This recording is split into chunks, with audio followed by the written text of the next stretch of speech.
السلام عليكم. أهلا بكم في عالم التطبيقات.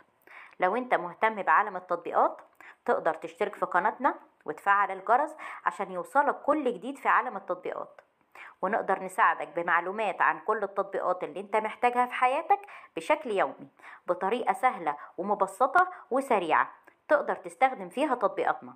يلا بينا نتكلم النهاردة عن تطبيق جديد اليوم. النهاردة هنتكلم عن تطبيق فاليو. تطبيق فاليو ده من أهم المنصات الرقمية اللي بتقدمها مجموعة كبيرة من الخدمات المالية، وتطبيق فاليو بيعتبر قوة عالية للتكنولوجيا. حجم التطبيق حوالي 60 ميجا وبيستخدمه أكتر من 1,000,000 عميل. نقدر نقول عن تطبيق فاليو إن أنت تقدر تتسوق بتقسيط منتجاتك على وقت طويل، وكمان تعمل حسابات ادخار للمستقبل.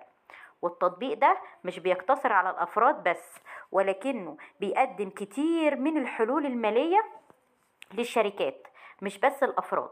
ومن أهم مميزاته إنه هو سهل وبسيط، وبيقدم لك برامج كتير وخطط بتناسب احتياجاتك وقراراتك في شراء أقساطك، وكمان بيوفر عروض من خلال المنصة بتاعته، وبتعمل مجموعته على مجموعة من المنتجات والخدمات الرقمية بالكامل اللي تقدر تمكن الأفراد والشركات من تعزيز الشمول المالي الخاص بيها.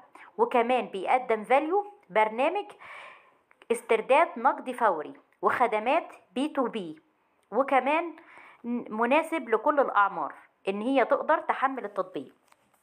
من عيوب تطبيق فاليو إنه بيفرض رسوم على بعض الخدمات، ولكننا بننصح قبل ما نستخدم تطبيق فاليو إننا نقرأ الشروط والأحكام كويس قوي، وخاصة التفاصيل المتعلقة بالرسوم.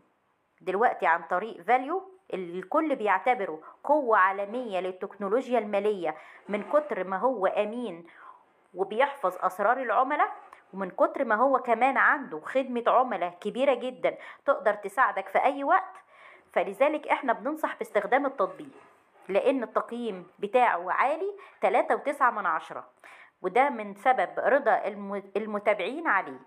دلوقتي انتهى تطبيقنا، وأتمنى أكون وصلته بشكل بسيط، ومنتظرة تعليقاتكم على التطبيق بشكل سلبي أو إيجابي. ولو شفت الفيديو ده بعد فترة ولقيت أي تطوير في التطبيق اللي اتكلمنا عنه النهاردة، ياريت تبلغنا بتعليق عشان نوصله تاني ليك بشكل أفضل، ونبعت لك فيديو تقدر تشوف فيه التطبيق بتطويره الجديد. شكرا لكم.